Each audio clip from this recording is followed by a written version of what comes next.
Terenci Tos neix el 1841 en el si d'una família acomodada, mataronina però d'orígens de Malgrat. Ell estudia Filosofia i Lletres, estudia Dret i, de fet, ell és advocat, d'ofici és advocat. Quan acaba els seus estudis a Madrid, s'estableix a Barcelona i obre un despatx d'advocat a Barcelona.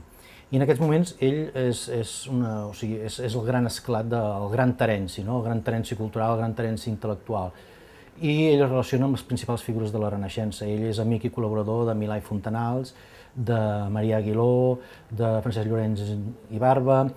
Bé, totes aquestes figures que són els que estan generant el moviment de la Renaixença, són les grans figures de veritat de la Renaixença.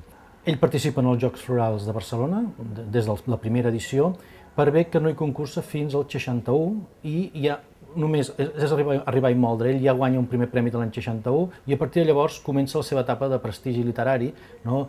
Cada any pràcticament guanya 1, 2, 3, 4 premis, fins que l'any 66 publica la seva obra més emblemàtica i que li dona el gran prestigi, que és el Llibre de la Infantesa, que és un rondallari de rondalles tradicionals adaptades, i l'any 87 aconsegueix el títol de mestre en gai saber. Juntament amb el seu germà Silví i amb un altre mataroní, en Marcel de Palau i Català, i un figuerenc, de Mas Calvet i Budellers, doncs ells es proposen donar a conèixer a Catalunya Frederic Mistral i Mireia, la seva obra més emblemàtica, de fet és la que li dona el Premi Nobel l'any 1904.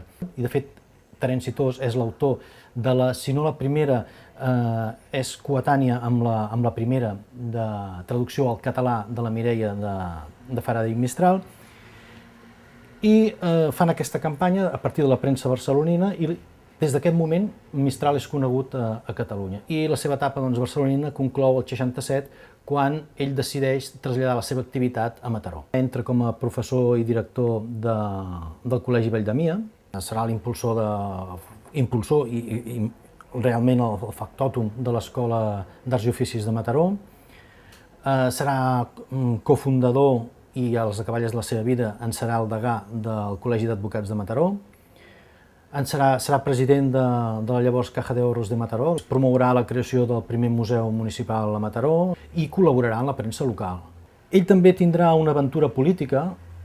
L'any 77 es presentarà a les eleccions pel Partit Conservador de Manel Duran i Bas amb la Restauració i sortirà escollit diputat provincial. Ell serà l'impulsor de la construcció de la carretera de Llavaners, Mataró-Llavaneres, la carretera de Mata per entendre'ns, i en l'àmbit cultural ell estarà al darrere que es concedeixin subvencions pels arxius municipals, per la restauració i conservació de monuments i per la creació de biblioteques municipals. Però d'aquesta etapa política ell realment en quedarà molt tocat i no voldrà mai més tornar a tenir-ne cap més paper. Ell està en contra del centralisme, qualsevol centralisme, el de Barcelona també. D'aquí aquest esperit de ciutat, d'allò més proper. De fet, ell quan s'estableix a Mataró, on s'aboca és a la ciutat. A la ciutat perquè és el seu i totes aquestes iniciatives giren a aquest entorn. I sempre en aquest afany constructiu i de defensa de la cultura. Són valors de progrés, de civisme, aquest paper de referent per tota una generació que vindrà després, els Puig i Cadafalch i companyia, que convertiran aquest moviment catalanista cultural en un moviment polític modern i actual i que de fet esdevindrà el model d'èxit que vindrà després.